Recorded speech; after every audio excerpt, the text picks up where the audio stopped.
Hey everybody, welcome to Geekism. I'm Tej, And I'm Corey. and today we're going to talk about The Defenders on Netflix. Most of it, not all of it. Most of Somebody here didn't finish all of it like they intended to. it. It's been a But it's what very, doesn't matter very busy week.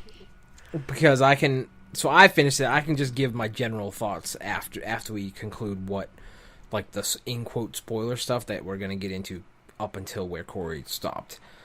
Then we're going to talk about Sonic Mania a little bit because Yes. Corey finished that. I didn't. What a wonderful And then game. I will gloss over. There was a lot of Destiny stuff came out from Gamescom. I will gloss over that, but I personally have been trying to avoid some of that stuff because I don't. At this point, the game's less than 2 weeks away, so I don't want to spoil shit for myself. So it's like a minefield out there. You know what I mean? Like every time I go to check like an article, I'm like, I don't know. Do I want to read this? No, probably not. Because I did.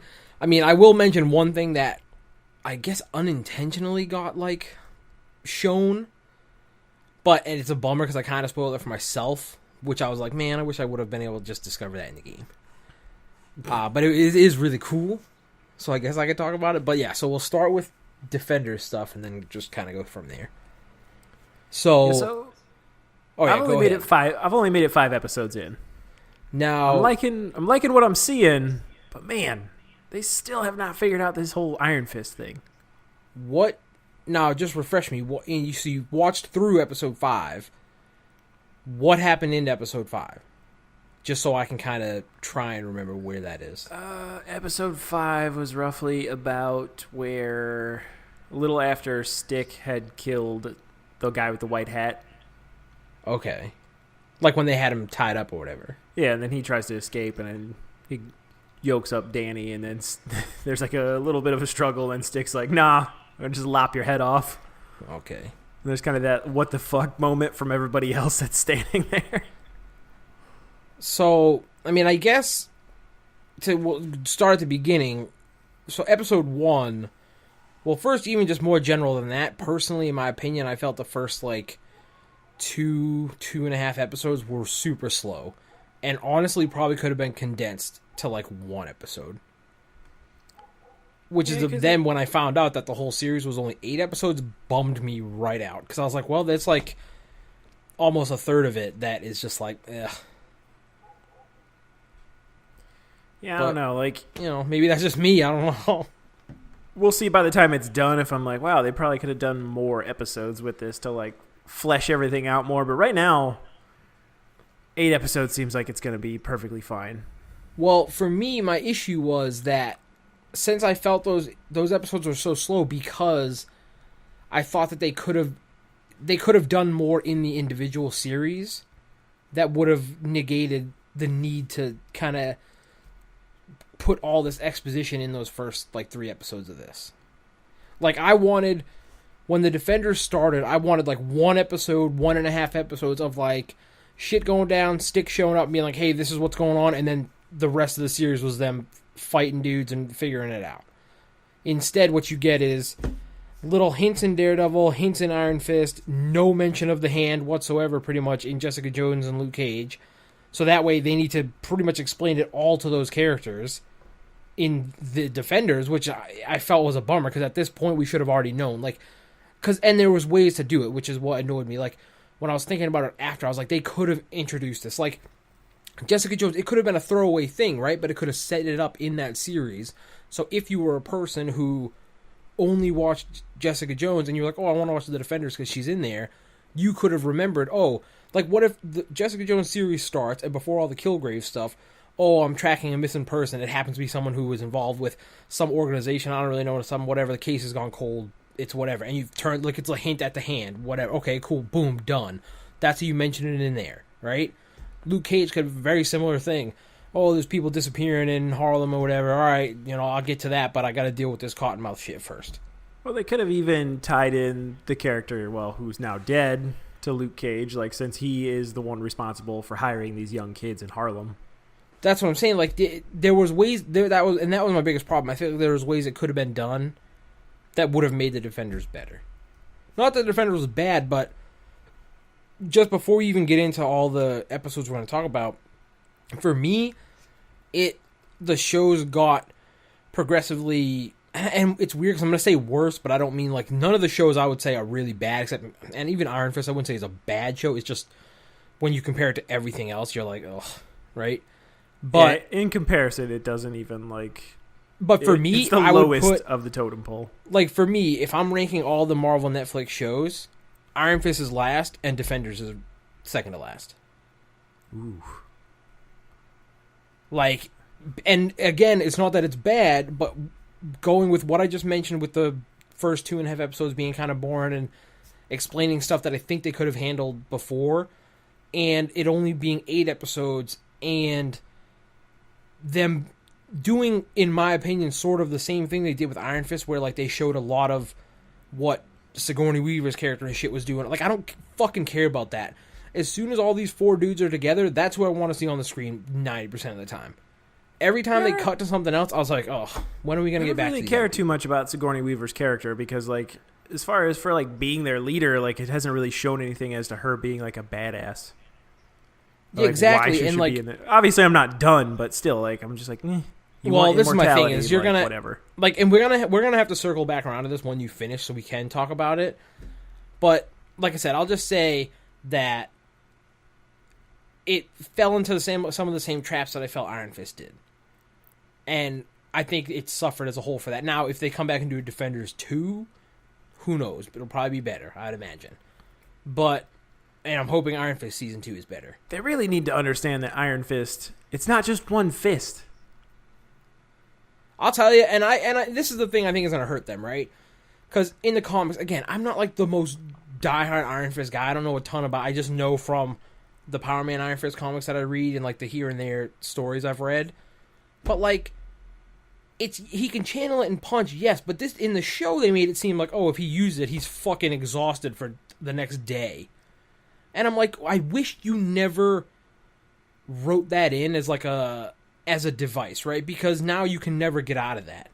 How are you going to explain your way out of this making him exhausted? I mean, you could probably turn it into something like he trained better after like some trip back to Kunlun or something like that, you know? But it's like dumb and like and I'm sorry, I feel like he doesn't use it enough in the show either. Like, yeah, and for being a kung fu master, like, he barely wins fights with these people. Well, then, and like, Daredevil goes toe-to-toe with him, like, no problem. Well, this is the thing that pisses me off, too, right? Is like, yes, we all know Daredevil can fight, right, in the comics. But in the comics, if they're going to be in a straight-up fist fight, it's like martial arts. Like, Danny Rand's going to be better. But in the show, they make him seem like he's a bitch. Like, there was one part that was really cool where, like, when he kind of first meets Luke Cage and he punches him with the Iron Fist and, like, fucks him up. And I was like, that's awesome. Because now you're showing, like, yeah, he's not just some ass. You know what I mean? Like, he can fight. But he had just finished getting in a scuffle with some random, like, hand lackey or whatever. You know what I mean? And, like, barely grabbing him. Yeah, I don't know. They've kind of wrecked his whole chi thing. They only focus on it being one fist when it's literally like he can channel that all through his whole body. And again, like you said, maybe they'll get to a point where he's like, oh, you know, because he's so inner turmoil, right now, that's why he can't do it so good. But I don't see how they're going to find themselves in a way where they can explain that away. Like, they've already, in quote, like, allegedly killed everyone in Kunlun. We found out in Iron Fist, right, where he had the vision of, or like when they got there at the end, and like everyone was dead, right? Okay, so who's going to train him to get better? Yeah.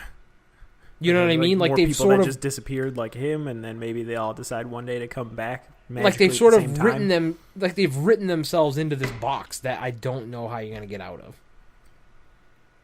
But whatever. These are, like, not things talking about just the Defender. So, all right, episode 1, we'll start from there. I don't even really remember episode 1. I remember them, like, showing him and Colleen trying to track down this guy somewhere. I think it was in, like, Cambodia or something like that. And then they're too late. You see that dude get iced by who, if you've watched any other shows, especially Daredevil, like, you know that's Elektra. Yeah. Immediately. And it's kind of weird that with her, too, they've kind of, like, foregone the Psy, like, weapon. Well, and again, that's another thing that annoys me, right? Is like there's multiple times where she'll walk past like the whole rack of weapons and like stop and look at the Psy and then move on. And I'm like, and I get maybe they're trying to be like, oh, well, she's remembering her past life or whatever with the Psy. I'm like, yeah, well, what the fuck? Just pick them up then. Yes. Or okay, I get that, but you don't need to. You don't need to show her staring longingly at the Psy like 4 different times. Like one time gets that same point across. Yeah, no shit. Instead, she's got those like pull apart swords, which are cool. Granted, cool, but at the same time, like I'm also wondering, like at the one episode, you see her kind of like slinking around in the Daredevil's apartment, and she's just holding him. Like you don't have like a little sheath for that, or like somewhere to stick that in your little cape. You just I don't know. Walk around carrying that like Colleen all the time. I just forgot about the bit in the apartment. Like, does she just go in, sleep there, and then leave? That's basically how the last episode I saw ended. Like she ends up like in Matt's apartment, sees that it's kind of like roughed up a little bit, and then just lays in his bed. Because again, and maybe I'm just like misremembering, but I don't think there's any resolution there. I don't think like he shows up and she's there. And again, I'd have to go back and watch because I don't remember like the minutia of it, but I'm pretty sure like she sleeps there or whatever, and then just is just not there anymore. Like I don't know if they address it or anything. Weird. Like I think she finds like his trunk with like the costume and shit in it, and kind of like remembers like, oh, all right, yeah, like memories coming back, but there's no, and then I think she just leaves. So which then brings to my point, like why was she even there? Yeah, I think that was just that kind of show that sort of situation where they're like, this weapon is failing us. Like, she still has her memories from her past life. That's why she's hesitated to kill Daredevil twice now. It's so weird because, like, hearing myself talk about it, you would think that I hated it. But I didn't, like, because every time the 4 people were together, like, doing stuff, I was like, hell yeah, this is rad. Yeah, even when they're, like, fighting each other, you're like, this is cool. And into episode 3, like, you know, these iconic, like, hallway fight scenes that they have when there's, like, 4 people just wrecking house in this office building. And the thing I think why I judge it so harshly is because the other shows before Iron Fist were so good. Like, yeah. If they came out and they were just okay, or, like, they're cool but they're not great, then it would be fine. Because I'd be like, all right, the quality bar has been set to a certain level. But, like, Daredevil has been amazing. Jessica Jones was fantastic. Luke Cage was awesome. You know what I mean? Like, these shows were so good that when, you know, Iron Fist comes out and is, you know, lackluster or whatever, and then Defenders comes out and, in my opinion, is better, but not by, like, miles. You know, it's kind of disappointing. Alright, so I'm trying to remember, episode 1, you're gonna hear some people working outside my house. I can't do nothing about that. It's really loud. I can kind of hear it, but whatever. So, like, episode 1 is just pretty much kind of them, again, it all starts with setup, right? Like, and I think that's why I was kind of like, oh, what the fuck? Like, I get it.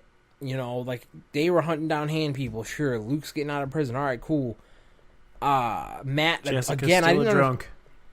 And again, maybe it's because Daredevil season 2 was at this point kind of like a while ago, right? But I don't remember like Foggy being like fuck off and leaving and No, they pretty much just at the end of that season kind of disbanded their office. So what's her name? Not Claire. Karen went off to decide to like follow in Ben Urich's footsteps and become a reporter. Which again, that's one of the only things about the Daredevil show that pissed me off was that they killed him. Yeah, it was dumb.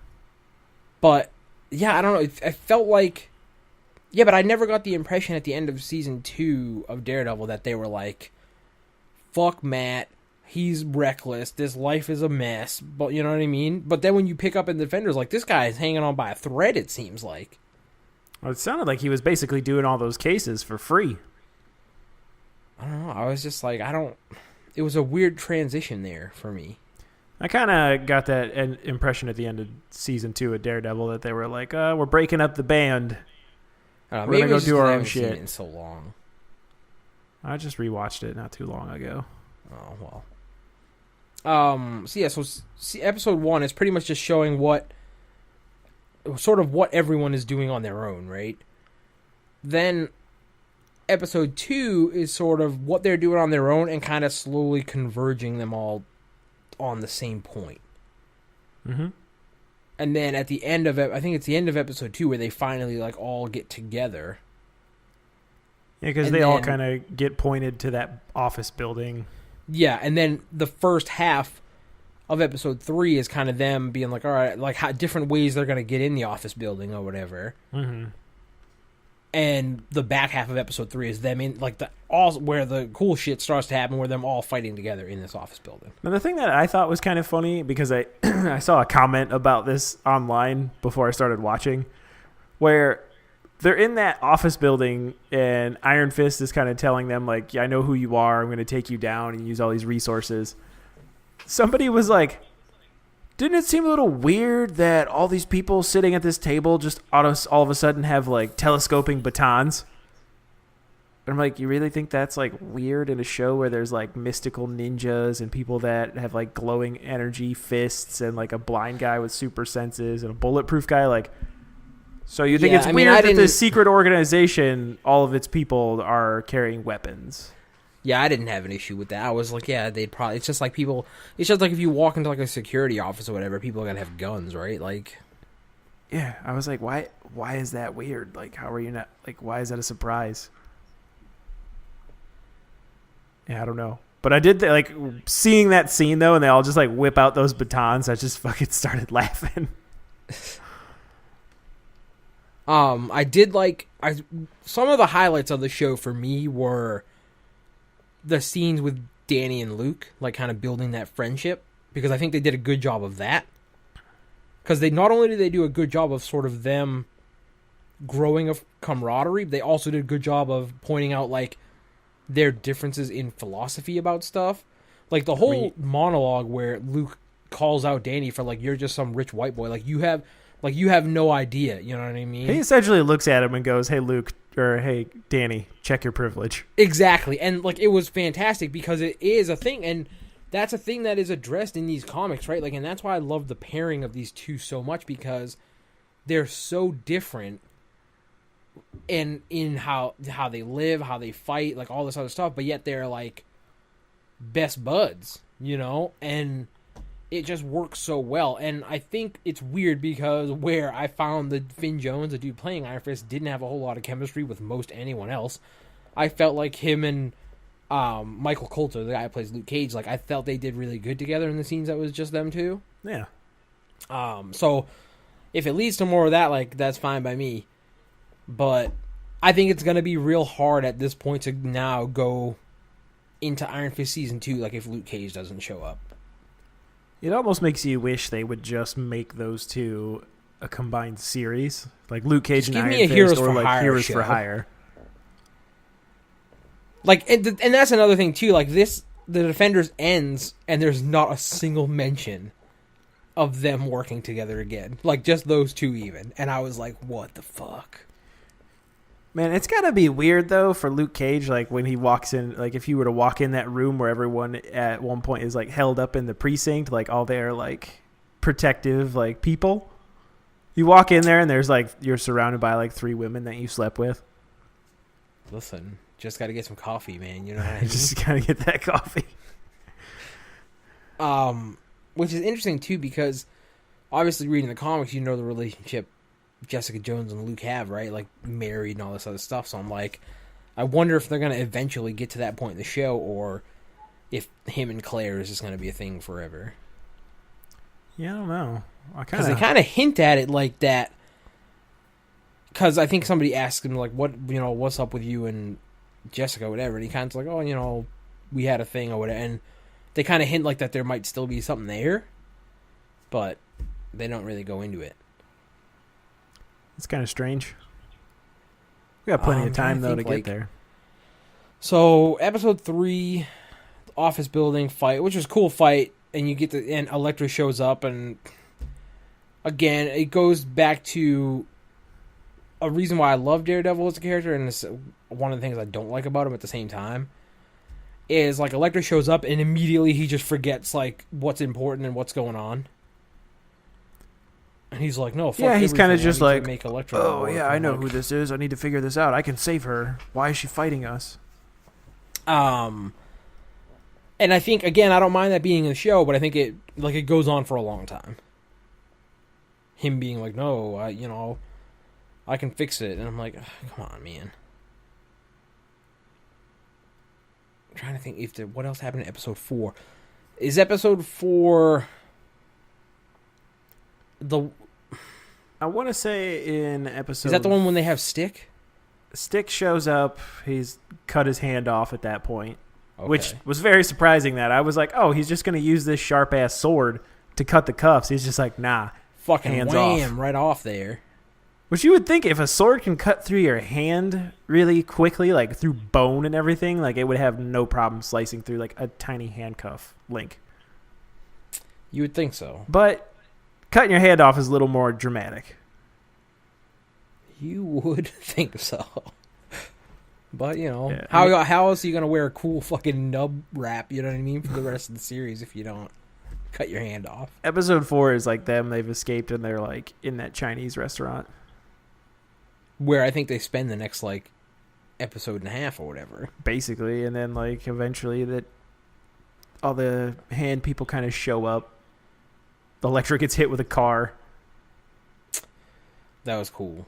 Like, the fight, again, like, the fights that they did where, like, everyone is fighting together were awesome. I also kind of like the fact that like during the fights, as soon as like guns came out, like Luke always took point to like block the gunfire. Yeah, that was a really cool, there was a bit, I think it was back to, like, the office building, right? Because shit kicks off in the office building with Danny and I think Luke, they both walk into the same room, right? Like, they're kind of the ones there first, like, fighting. Mm-hmm. And because Matt and Jessica are on their way up or whatever. And when the guns come out, it was pretty cool when you see Luke kind of standing there to stop the bullets and Danny kind of like back to back with him, like behind him. I just thought that was a cool like image, you know what I mean?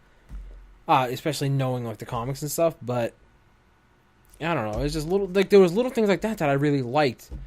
But then there was like every time they cut back to fucking Sigourney Weaver and what the fuck is going on with the plan, and like they're very vague, like we'll stick to the plan. I'm like, what the fuck is the plan? Nobody knows. Nobody knows the plan. They're like, well, we found some. We dug below this office building. There's a giant hole down there. Isn't that the hole from like the second season of Daredevil? I think so. Yeah, like they're like, oh, we found this, but I don't think they ever went down there. But I think it was. I remember them kind of like talking about that, and another thing I didn't really like either was that they, in Daredevil season 2, they were very much like, this is the hand, like these ninjas, like they can't die, you know, like you can in quotes kill them, but they'll just be resurrected or whatever the fuck it was. Like they made the point for that, I feel like. And then in this, all of a sudden, they're like, no, can't do that. And I'm like, well, which way is it? I don't know. And because their whole thing was like, we used the last of our resources to bring Elektra back from the dead. And I'm like, if your resources were that finite to begin with, why are you resurrecting every, Paul, Joe, and John ninja that walks through the door? Like, let them stay dead. Oof. I don't know. I don't remember episode 5 either. Like you said, her asleep in the bed. Sure. That's all I remember. Yeah. Well, that's really all I remember about 5. Maybe that's in 6. I don't even know. I need to finish this so we can actually have like a real, like, hey, this is what happened. It just bleeds together. Yeah. We could probably move on then. All right. So overall, you thought it was good. Overall, okay. Overall, I'd say Defenders was good, an okay watch. But like I said, if I had to rank all these shows, it would be second to last, with Iron Fist being last. Ew. Again, It's not to a hard say that one it to means top, it's like though. shitty, but every other show was really good. And just give me more of the heroes. Like, I don't give a fuck. But I still don't think that Marvel has had, including the movies and these Netflix shows, I think 3 villains that are actually interesting. 2 of which were on the TV shows, 1 of which was from a movie. Which ones are those? The Vulture from Spider-Man Homecoming. Okay. Kingpin from Daredevil. All right. And Killgrave from Jessica Jones. I'm sure there's some other ones I can't really think of off the top of my head. Luke Cage, the villains, I thought were okay. They weren't bad, but again, since it kind of jumbled, like there's kind of 3 different ones that spread the load out over the series, it was kind of whatever. Villains in Iron Fist were terrible. And then you just go running through like the Marvel movies. Like I just feel like the villains are very forgettable for the most part. Eh. I mean, who knows? Well, I'm sure Thanos will be cool. Yeah, no, the movies are good. It's not like, oh, they're shitty movies because the villains are bad, but I think it's a tough thing to do. It's not an easy thing to do. But, I mean, I think that's where these things suffer. Aight. So Sonic Mania now. Oh, yeah. Sonic Mania. Probably the best $20 I've spent on the Switch. I'm trying to think like how much I spent on certain things to what I could compare. I mean, I think the only other game that was right. How much was Shovel Knight on Switch? I think there was 2 versions of it. Like you could either buy it for like $25, and I think that was like the complete edition, or you could buy like the little add-on thing for like the Spectre Knight. Okay, because I have the complete edition on Switch, and again, I haven't finished Sonic Mania, but that Shovel Knight complete, that's a pretty good buy. It feels like it just feels like they've finally made an enjoyable Sonic game, and all it took was going, hey, let's just make something that's like the old ones, and we're going to let somebody who really loves the series make it instead of us. Good idea? It's weird. Like, when I booted it up that first night, and I heard the Sega, I was like, holy shit. It's like instant. Yes. Back in the day, it just takes you in. The music is amazing. Like, I like the music because there's like classic stuff and some like remixes. Well, I like the music because it is, like you said, like classic stuff, but it's not just like, hey, here's a track from Sonic 2, we put it in here.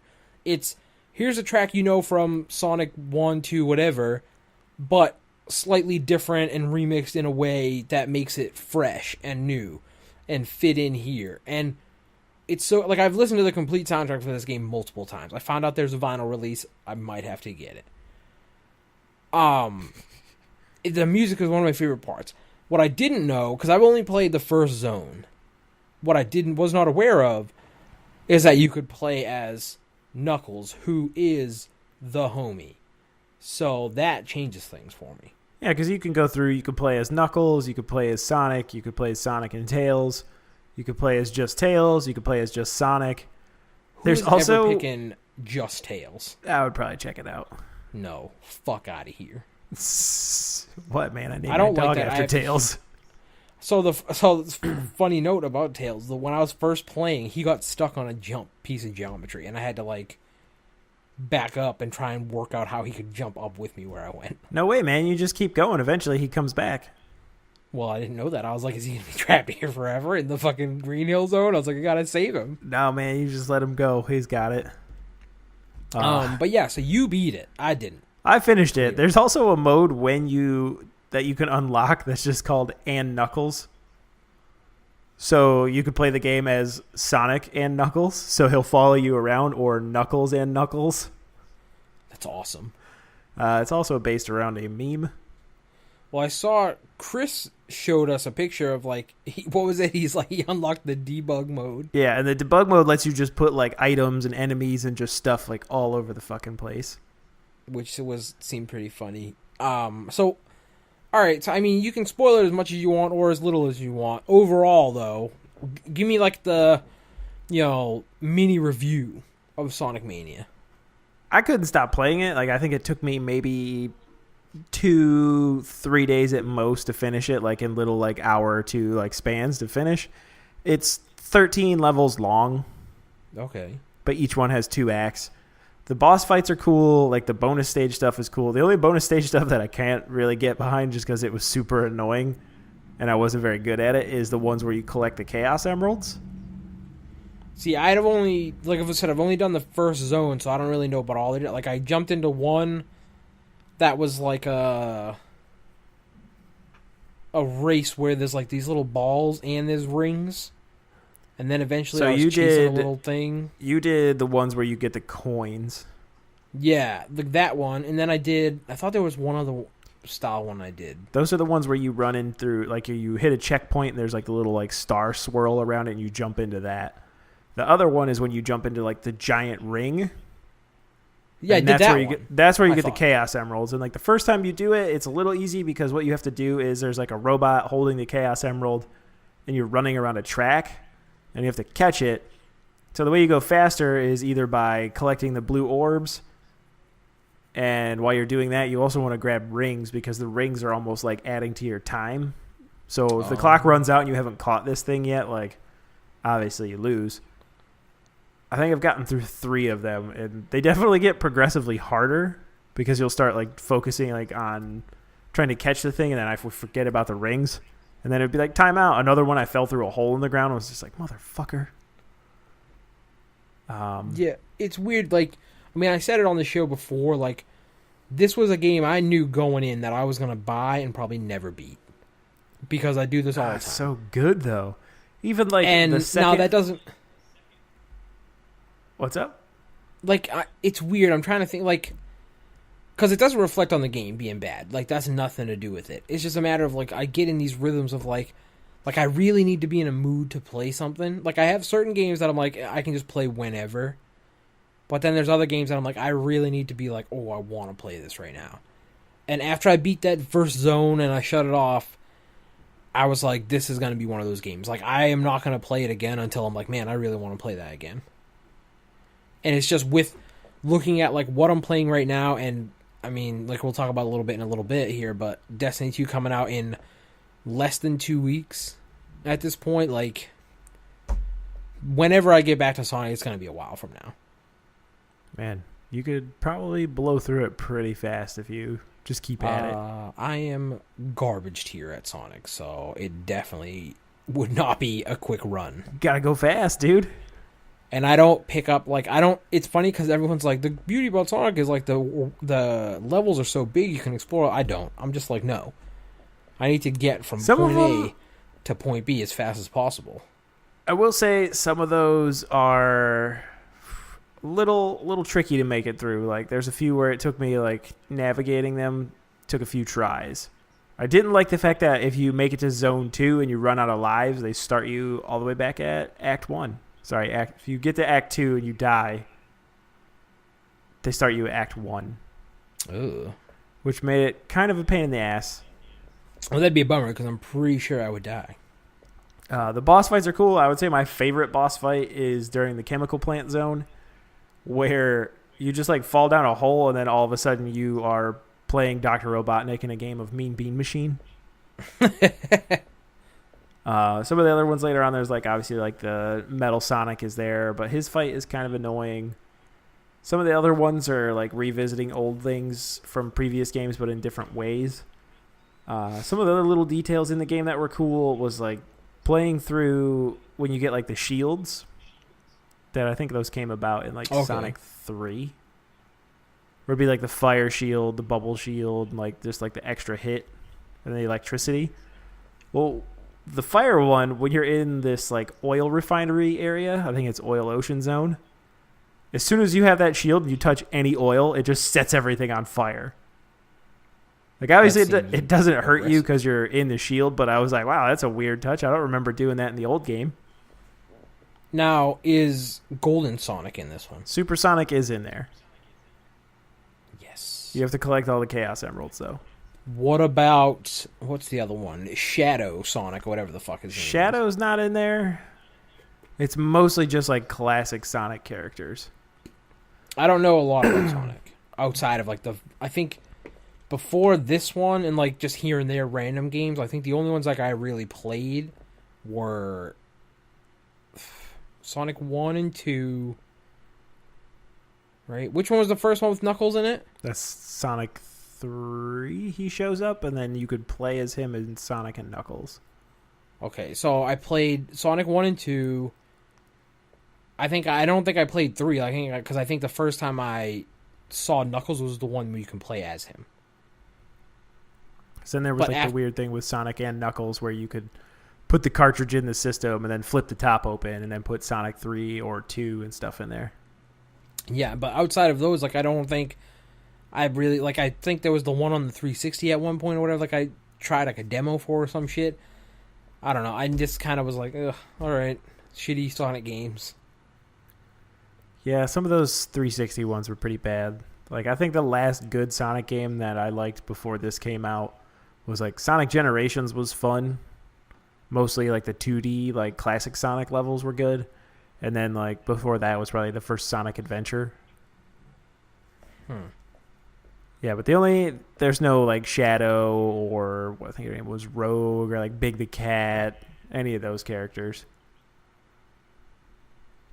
It's just Sonic, Knuckles, Tails, Dr. Robotnik, and a few other, like, enemy guys. Alright, so I did think it was kind of funny when you're like finish a level with Knuckles. It's like he almost does like a little like uppercut into the air that looks kind of like a Shoryuken. Nice. And like the level transition's cool too. Where would you rank this Sonic game in the pantheon of Sonic games? I don't know if I have like an actual like ever thought about a like a top 5 or a top 3, but if I had like a top 5 that I'd like, you know, put some effort into, I would say it's in that. Interesting. In no particular order, I would say Sonic Adventure 1, Sonic 1, Sonic 3, Sonic Mania, and then Generations. Cool. But I could also be wrong because I tried to go back and play like that re-release of Sonic Adventure that they put on like the Xbox 360 and I think PS3 at one point, and I was just like, this doesn't hold up. Yeah, which is always a bummer, right? When you like love a game and you go back and try. I still remember, to this day, it haunts me when we all went back and tried to play GoldenEye. Oh, and it is fucking awful. That is, and it's from that day forward. From that day forward, anytime I see someone online like, "Oh, they should re-put out GoldenEye," I'm like, "No, they shouldn't." Like, you friend, but they tried to. They haven't played it. Well, they tried to like update it, right? Like remake it. Yeah, and it didn't go so well. And you know what I just found out? I never tried this. I saw somebody else talking about it online. Was that when you were playing, if you plugged in 2 N64 controllers but were playing one player, you could play it like a modern day shooter with like a twin stick shooter. Wait, what? Allegedly. Whether this is true or not, I'm not buying I don't know. Listen, I don't know, but somebody mentioned it, and I was like, fuck. And of course, like, I don't have an N64 lying around with GoldenEye and 2 controls. Like, I can't test that. I might have to ask Bo to but isn't that test insane? this out. Because for me, so hypothetically, if this turns out to be true, that would have been something that I never knew about a game I played so long ago. Yeah, speaking of, I want to say like Time Hop or something pointed out that game came out like 20 some years ago. Yeah, I saw that. I think it was this week, wasn't it? Yeah. Or either this week or last week. Yeah, that's insane. Did not age well at all. So, Sonic Mania you played. Have you played anything else other than Sonic Mania? Check into Splatoon 2 here and there. I'm so in deep in You look like you were like deep into that, like trying to climb up the rankings. Oh, I have climbed the ranks, friend. I am S rank in every competitive mode. And S plus. Is that like the top? Well, I think you can go like, I think it's like you start at C minus all the way up to A plus and then S, and then you can get S plus, and I think S plus goes all the way up to like 99. I'm never gonna get there, but I wanted to hit S rank in all 3 modes at least. and I happened to get S plus in the one. But I'll tell you, it was a struggle because, and again, not taking the piss out of people that play Splatoon, but, and again, I was trying to talk to one of my buddies on Twitter about it yesterday. Like, I don't know if it's just that people that flock to this game, and again, this is speaking in generalities, right? Like, obviously, I'm not talking about every single person, but in general, most people, I don't know if it's just they don't have prior experience with shooters, or like they just don't have the mindset of how like competitive shooters are, right? But like, oh man, it's tough. I'm just watch my teammates over and over and over. Like, if they find themselves in a 1v1 scenario against a dude on the other team, they just panic and die over and over and over. And then like, there's no just straight up team deathmatch mode in Splatoon, right? So there's an objective in every game mode, and I see people just not play the objective at all. And I'm like, I don't know if you're trolling, if you just have no clue what you're doing, or if you just, or what. But it got to the point where I was like, I can't, like, I should not have to carry as hard as I am to win a fucking game of Splatoon. Like, it's insane. So eventually, I was like, you know what? I'm tired of losing. I deranked. So I deranked twice yesterday. And then I was like, you know what? I can't do this anymore. So I switched to the dark side weapon, as I call it, which is the bucket. Why is that the dark side weapon? Because it's, you know, again, I don't want to say, some people, if you Google, like, Splatoon 2 Tri-Slosher, right, which is the bucket I use, you'll see a ton of NeoGAF threads that are like, nerf this, weapons OP, blah, blah, blah. And I'll tell you right now, no, it's not. If you have any shooter experience or know-how, you can deal with people with the bucket. It's not hard. And I could do it, but the thing that makes it good to the bucket, if you're carrying, right, if you can't rely on your other teammates, use the fucking bucket, because most people that play this game don't know how to deal with the bucket in a 1v1. So if you sneak up on something, like I had multiple games last night where like, so if I can set this up, where the objective is in the middle of the map to start, right? My three teammates rush head into it. Not a smart play, because you're just going to get in a gunfight and probably die. Right, so I come up on the flank around the side. They all run in, and I'm flanking. I come right behind the whole enemy team, and I'll just kill everyone because no one can kill me. And then we just grab the thing and fucking move it. And it's because, like, I'll get a couple kills before they realize I'm there, because it's like a 2-hit kill if you're right on top of somebody. But then the other people, like I said, like, they just panic. Like, they're like, oh shit, somebody's hitting me, and they just, you can see them in the game, like, flipping out, like, they don't know where to aim and what to do. And I'm like, oh my god, like, what is happening? But it became, like, mess with the bucket. If I really, really wanted to rank up and win, I had to swap to the bucket. Because I was just getting such a horrible string. And the thing is, that's why I think the matchmaking in this game is so wildly, like, roller coaster.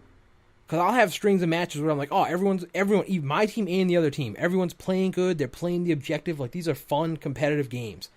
Then I'll have other games where I'll have, 15, 16 kills, and the other 3 people on my team combined will have 4, and the other team, everyone on their team has, like, 15 plus. And I'm like, what the fuck? Or it'll go the other way, you know what I mean, where, like, everyone on my team is stomping, and the other team can't do anything. So, for a while, I was using the dualies. I still like them. I use them in Turf War and shit. And then I was using the splatter shot for a while. But it's just like the bucket. Like I said, if you can... Because the way I play, too, is like to sneak around and get right up close on people. It's just... you just shit on people. Like, it's insane. Just keep sloshing, man. That's all I tell myself when I'm playing. Just keep hitting that trigger, sloshing. Slosh the bucket. And it's fun. The game is so fun. Even when I'm losing, I'm like, I lost, whatever. I still like it. I just don't play it as much. It's probably because you're a horrible person. That sounds about right. But yeah, so I've been playing that. I play a lot of that. But at this point, I'm like, the hype train, you can't even call it a train anymore. This is like, what other vehicle could contain this? This is like the hype space station is what I'm on for Destiny 2 right now. Jesus. So there has just been like news after news after news. And I'll tell you, this week, some real tasty news came out. And I can tell you that it's really good news, but I can't tell you what all the news is because I haven't read it. But the people's reactions to this news is very positive. But so they put out an embargo lifted on the European Dead Zone, which is like the new Earth Patrol area for this one. And people could show off like the activities and stuff you can do in there. And apparently it looks like a ton of shit, and it all looks awesome. One thing I saw, and this is one of the thing I mentioned at the beginning of the show, which I kind of spoiled for myself, and I kind of wish I didn't, but it's not that big of a thing, I guess, is like, so if you've been following the game at all, you know the story is you lose your power, and so we've talked about it on the show, like, all right, well, how do I get that back? Like, what, in-game, how does that work? And it seems like you're going to find in the open world these relics, right? Depending on what class you are and all this other stuff, that sort of flicker with that power, and you need to do activities to sort of build it up. Okay. To get your power back, right? Like, it just seemed like a cool gameplay mechanic, right? To explain that away. And it's one of those things where, like, I saw it online and I was kind of like, oh, that's really awesome. But part of me was like, man, how much cooler would it have been if I'm just playing the game and randomly I'm like, I get this artifact or whatever. I'm like, oh, shit. So it was at that point that I saw that I was like, all right, no more news. I've pretty much on purpose avoided all news for the game just to wait and see and have everything be a surprise. But yeah, I mean, I'm just ready at this point, man, to get in there and just experience. Like, there's a lot of new stuff we talked about before, like the way weapons are going to be different now, like exotics now, or like there was one in the preview event they mentioned that it specifically was like, oh, this exotic unlocks at level 11, or instead of like in the first game where you couldn't use any exotics until you're at max level. And I'm like, all right, cool, but how are you going to explain that in the second game where I played through the whole first game knowing what exotics are, and now all of a sudden I can't use them until I'm max level again? Like, it wouldn't make sense. But, yeah, I don't know. Just a lot of cool shit out there. I've been seeing some stuff for the new Monster Hunter. I never got into Monster Hunter. I'll tell you right now. Monster Hunter game I never got into, but I always wanted to get into it. But as we've talked about many times on the show, and as someone who has owned multiple 3DSs, I can't play like handheld games. I can't invest the time in there that like a Monster Hunter would take. So when they announced this new one for PS4 and Xbox or whatever, very interested. Because if you're telling me I can group up with a party full of buddies and go hunt giant monsters and like make swords and shit out of them, that just sounds awesome to me. I think it's just a PS4 thing. I'm pretty sure it's on Xbox as well. We'll find out. I think they announced it during the PS4 conference, but I don't think it's exclusive. I think they came out after and said it's not. Oh, yeah. Xbox One. Nailed that shit. So, but yeah, so that looks really cool.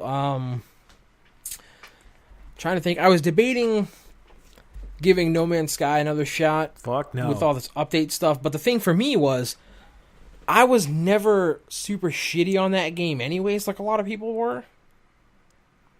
Like, I played it for a while, and I was never like, fuck this game. Like, I enjoyed it for what it was at the time, which was just like space Minecraft. Like, I just chilled out with the music on, and did my thing, and it was cool, but... Only not as good. No, it's not as good as Minecraft. But, I debated it, didn't... I'm still working my way through Batman Telltale, as we talked about on the show. Even though they did just announce those are all coming to Switch. So I was like, fuck. Oh, snap. But, yeah. So I'm working on that. But yeah, other than that, I'm just kind of like I said, biding my time for, a week and a half or whatever until Destiny 2. Like, I'm playing Overwatch a little bit here and there right now. But mainly it's just playing Splatoon. You read anything? I I caught up on what was the event going on right now in Batman? The jokes and riddles or whatever. The War of the Joke and Riddles. Yeah. I caught up on that. I'll tell you what I did read, and I didn't mention it because it's kind of older, but I didn't mention it when we were talking about random comics a couple episodes ago. I read the first volume of The Sixth Gun, and it's killing me that I can't remember the writer's name, but it was drawn by Brian Hurt, who is an artist I really like. And it's really cool. It's about, like, it's a Western comic, right? But with, like, there's these 6 handguns that all have a different, like, power. And they're all, like, imbued with, like, a demon or whatever. That's bizarre. And this one old, like, Confederate general is the guy who, like, made these weapons. Like, got the magic on him or whatever, but he's, like, dead. But he can come back to life if he can get his hands on, like, the 6th gun, like his gun. But, so it's basically them, the general and his, like, other group of dudes with these pistols chasing this guy and this lady that he bumps into who happens to have the gun. I'm doing a horrible job of explaining it. But if, like, a Western monster ghost story type of thing sounds cool to you, like, check it out. I read the first volume, and I'll probably read the other ones after that. But yeah, that was cool. I decided to check out this Nightwing series that started. Another one?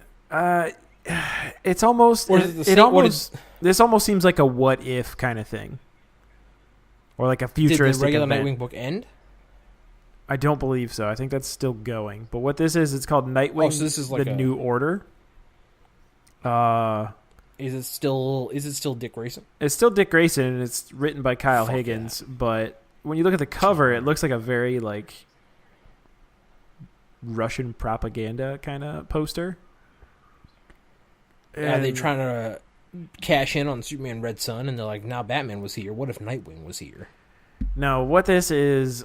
at first, you're not entirely sure who is narrating everything, but what it shows is in this, like, future world, I want to say it sounds like Batman is gone, or maybe he just, like, isn't Batman anymore.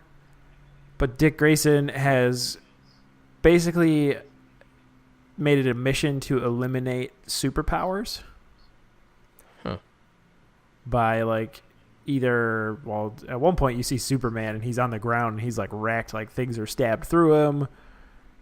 There's other heroes laying around him, like, kind of, like, knocked out or maybe dead. And basically, if you're a metahuman and you don't register and you also don't take these, like, suppressant, like, drugs, they, like, come after you. And he's got, like, these, like, basically, like, bat soldier people. Jesus. But as it goes by, you start to realize that the story is now being narrated by his son, like Dick Grayson's kid. And his kid is kind of just like, he probably has the right idea, but I don't think his actions are justified or necessary. And then by the end of the story, he gets, like, Nightwing, Dick Grayson gets summoned to, like, his kid's school or something like that. And, like, he goes in this door and they're like, sir, we tried to keep it discreet. And then he finds out that his son has superpowers. Huh. So it's kind of this moral dilemma of, like, oh shit, do I do this to my own kid or do I kind of flip the script on it? So I'm guessing in this timeline, they're kind of showing that, like, he had a child with what's her name, Starfire from the. Is that the girl from the Teen Titans or whatever? Yeah, who's, like, an alien, kind of weird, humanoid kind of looking creature. Like the orange skin, right? Yeah, she's got orange skin, red hair, like, purple outfit. I guess she's Okay. also... They say that she's some sort of, like... I read somewhere once that she's, like, her people are, like, almost like a race of, like, cat humanoid people. Weird. Yeah, but she looks very human. I don't know. Tamaranian is what their species is. It's interesting. So I'm kind of intrigued to see where this goes. Yeah, I don't know. I mean, outside of that stuff, I haven't really read anything else. I've kind of been I've kind of been like all over, just really busy with like work and other stuff. I bought, speaking of the dudes that did the Sixth Gun, like the Brian Hurt, the guy that drew it, he did another book called The Damned, I think. I don't really know what it's about, but the cover looked cool. And I like his art, so I was like, I'll check this out too, but I haven't read it yet. Invincible is that's still rolling. There's only 5 issues left, I think. So I don't really know how that's going to wrap up and end. Probably very bloody. That's been a staple through the series. Walking Dead is still going, kind of getting interesting now. How long do you think that can really go for? Honestly, I don't know, because every time I'm like, all right, surely there can't be anything else, he throws another wrench in. I'm like, oh, I was wrong. Like, JK, here's these guys. It just seems like by this point, like, they're just repeating the same things. Kind of, but different. Like, because it's all about the characters, right? Like, the zombies or whatever. Like, at this point, you don't pay attention to the zombies. You're paying attention to how are they rebuilding civilization? Like, what have other groups done, and what have they become, etc. But so that's interesting now, especially now they're kind of spreading out, having to do different stuff, like the groups, and you're seeing there's like a new mystery group that has made contact with them over radio waves that you're like, oh shit, who's still using the radio? Like, what does this mean? So you're gonna see what's up with them. I just had a thought too. Oh, but speaking of comics though, they did release an image, or the first image I saw of the Batman Who Laughs, which was like the last one to be revealed. You mean Judge Death? Well, I guess kind of. It looks cool, but like there's no denying when you look at it, you can't see the like blaring similarity in the face. Yeah, but I think the only similarity in the face is because they both have a massive like grin on. And like the part over the eyes. That's just a hood though. I don't know, man. I'm still stoked. It looked really cool, especially with like all those Robins like in chains and everything. But that was like immediately, and I don't even read Judge Dredd. That was like the first thing I thought of. Yeah, I don't know. The thing for me was funny because I was like, oh, this design is kind of cool. But then I noticed, because I was like, what are these little creatures? And then I realized that they were like demented Robins, and I was like, that is fucked. Yeah, they are really going for it. So I don't know, man. I'm just like, when is the next issue out? I want to know what's going on. I don't know when the next one's out, but it should be soon. But yeah, I think that's pretty much everything. I'm just like, playing the waiting game right now. Oh yeah, that's pretty much. Yeah, that is what I'll have got to talk about for this week. That's it. That's all you get. And we will hopefully return to a normal schedule soon. Hopefully soon. And then there was some Gamescom stuff, but I didn't like follow it super close, so you'd probably do a better job of just Googling like announcements and shit.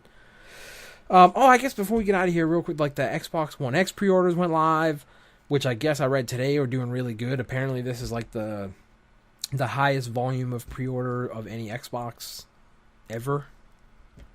Interesting. Which seems good. I pre-ordered one. I did not. I'll get one eventually. But yeah, I don't know. It's interesting, right? We'll see what happens with it. But yeah, I thought that was cool. I watched some of the Battlegrounds like tournament that was going on at Gamescom. That game is just really fun to watch. It's pretty ridiculous. And they did announce at Gamescom too tense. that apparently it's supposed to be on Xbox late this year, and I think it's going to be in like it's the preview program. You know what I mean? But it'll be there, which is cool. I'm excited to check that out with the boys. Get in there as a squad and wait to see who the first person is to fuck everyone up. Oh, obviously that's going to be me. So ride or die, get in one of them Jeeps and just flip it. But yeah, so that's going to do it for this week. Check us out on YouTube, right? We still gotta do that. Get on YouTube. There's a super long URL that's been plastered on our Facebook and shit. And if you subscribe to our channel, once we hit 100, we can actually make a real URL. And not look like peasants. Yeah, so do that. Rate us on iTunes. I think that's still a thing that has to happen. Give us a 5-star rating, because even if you don't listen to the whole show, just give it a share too. Yeah, share it out. Do all that stuff. I don't know. Take it easy. I guess that's what we'll end it. Yeah. Just take it easy. We'll see you next week. See you later.